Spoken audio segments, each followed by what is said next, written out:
Buksan po natin ang ating Bible sa Philippians 4:6. Sabi niya dito, don't worry about anything. Instead, pray about everything. Tell God what you need and thank Him for all He has done. Amen. Ito pong salitang ito ay pinangawakan ko rin po ito dahil si Lord po, yung pong sa ating mga panalangin, don't stop praying, di po ba? Sabi niya na huwag tayong umintong manalangin. Mayroon pong panalangin na when God's answer your prayer, God increase your faith. Ini-increase ni Lord ang ating pananampalataya sa Kanya pag tayo nananalangin at kahit yung mga natulungan na panalangin natin, ay ini-increase pa niya ang ating mga ang ating pagtitiwala sa Kanya. But when God's delay your prayer, God is increase your patience, sabi niya. Ako po, naranasan ko sa ating buhay na noon pong nananalangin ako, non-stop praying po talaga ako. Kahit minsan nasa trabaho ako, lahat ng pangarap ko sa buhay, Lord, sinasabi ko sa Kanya, dahil si Lord, pag umiling tayo sa Kanya specific, sabihin natin, huwag tayong mahiya kay Lord, dahil si Lord makapangyarihan. At siya nagbibigay ng lahat ng mga bagay o mga panalangin sa ating buhay. Amen? Kaya, minsan po sa akin, minsan nananalangin po tayo, di ba? Minsan napanalangin natin, hindi natutupad. Parang nagtatampo tayo kay Lord. Pero huwag tayo magtampo dahil hindi ko mo nananalangin tayo, hindi tayo pinakihinggan ni Lord. Pinakihinggan niya tayo, pero in times, ibibigay niya rin sa atin. O malay mo, yung inihiling natin kay Lord, hindi niya ibibigay, pero may ibibigay siyang mas the best sa atin, di po ba? Kaya minsan sa ating mga panalangin na hindi natutupad, hindi na ako mananalangin kasi tagal-tagal ko na pinapanalangin itong ano na to, hindi naman niya binibigay. Pero huwag po tayong ganon dahil ako po, naranasan ko sa aking buhay. Isang dekada po akong nanalangin, mas po. Mahabang panahon akong nanalangin, pero ang panalangin ko ito, hindi ko binitawan, pinangawakan ko po ito. Pero in times po, binigay ni Lord sa akin. Kaya po, kung tayo mananalangin, sincere. Sabi nga, remember that, my dear friends, so don't stop praying, persist. May your prayer be loud, sincere, and constant, sabi niya. Kaya, manalangin tayo sincere. Yung bang, iiyak natin kay Lord. Ako, minsan, nagtatrabaho ko, Lord, yung pangarap ko, Lord. Hanggang ngayon, di pa natutupad. Pero Lord, alam ko, ibibigay niyo to. In times, darating ang panahon, ibibigay niyo to. Sabi ko kay Lord. Kaya, huwag tayong magsawang manalangin. And when God does not answer your prayer, God is preparing something better for you. Di po ba? Kaya, mag-prepare tayo ng ipanalangin natin dahil si Lord, nag-prepare siya ng mas better. Sabi ko nga sa inyo, noon,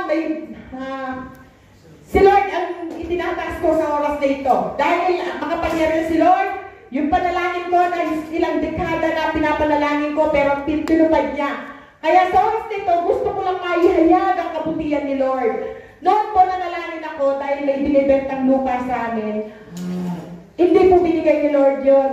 Sabi ko, Lord, sana po mabili ko itong lupa nito. Pero hindi binigay ni Lord dahil hindi. May nakaprepare si Lord na mas the best. Kaya huwag tayong magtampo kay Lord na naglilipod naman ako sa Kanya. Tuwing linggo, nasa church ako.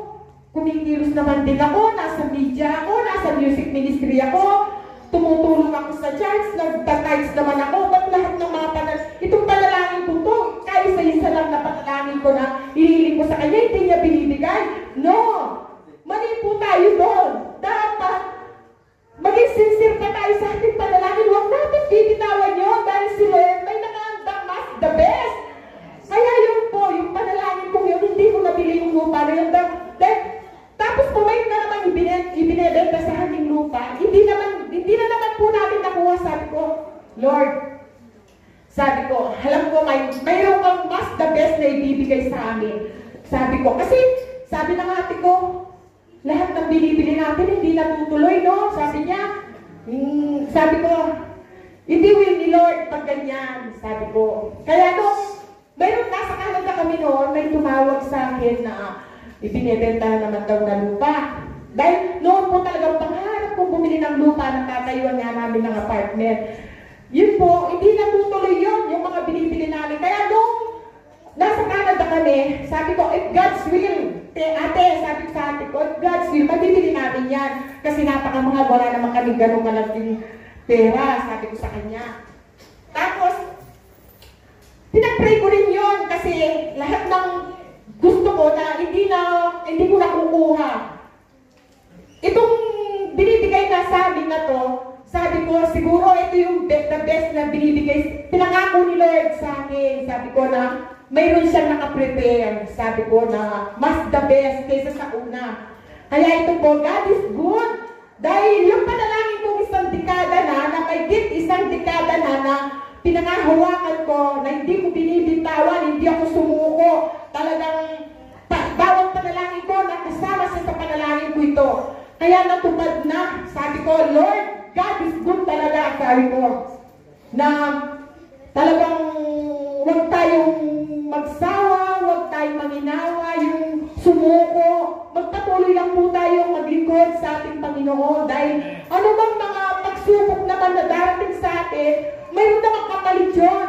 Yung magbibigyan tayo ng kaginawahan ni Lord, hindi lang na mararanasan natin na pagsubok lang yan. Lalo tayong tumatatag, lalo tayong kakapit kay Lord. Kung nakakaranas tayo mga pagsubok sa buhay, kumapit tayo kay Lord dahil nakikita niya yung heart natin, na sincere tayo sa paglilingkod sa Kanya, sa pagtawag sa Kanya, sa mga panalangin natin sa Kanya. Huwag tayong bumitaw, magpatuloy tayo. Kaya lahat ng mga ginagawa natin, nakikita niya. Huwag tayong maninawa, mga kapatid.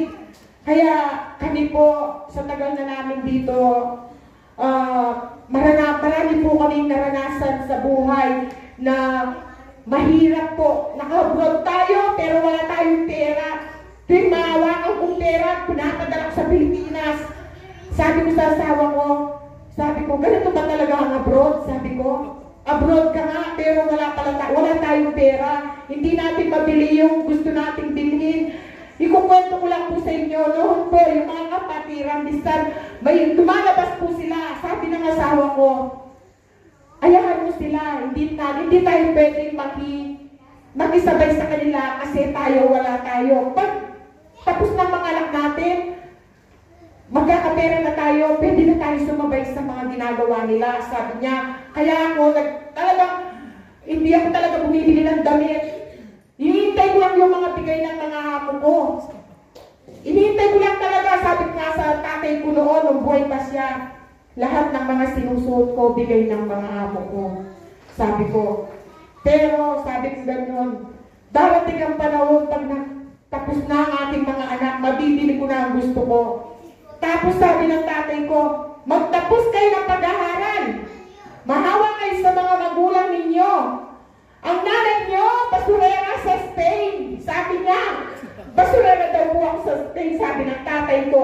Kasi, noon po, pag may nakikita kaming damit ni Brother Ren sa basurahan, kinukuha po namin, hindi po ako nahihiya.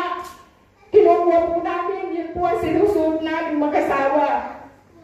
Kaya hindi po ako nahihiya dahil si Lord nakikita niya, alam niya na pagdahanan namin mga pagsubok dito.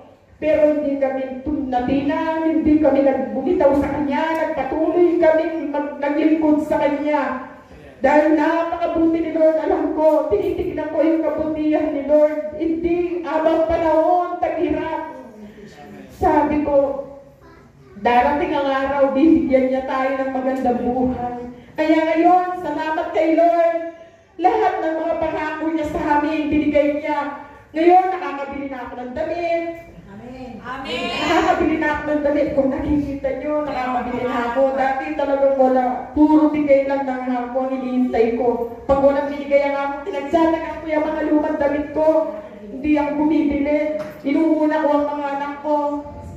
Kaya ngayon, salamat kay God at napagtapos niya. Kaya sabi niya sa Mark 11:24, therefore, I tell you, whatever you ask in prayer, believe that you have received it, and it will be yours. Sabi niya sa kanyang salita. Maraming salamat sa Diyos na lahat ng patuloy.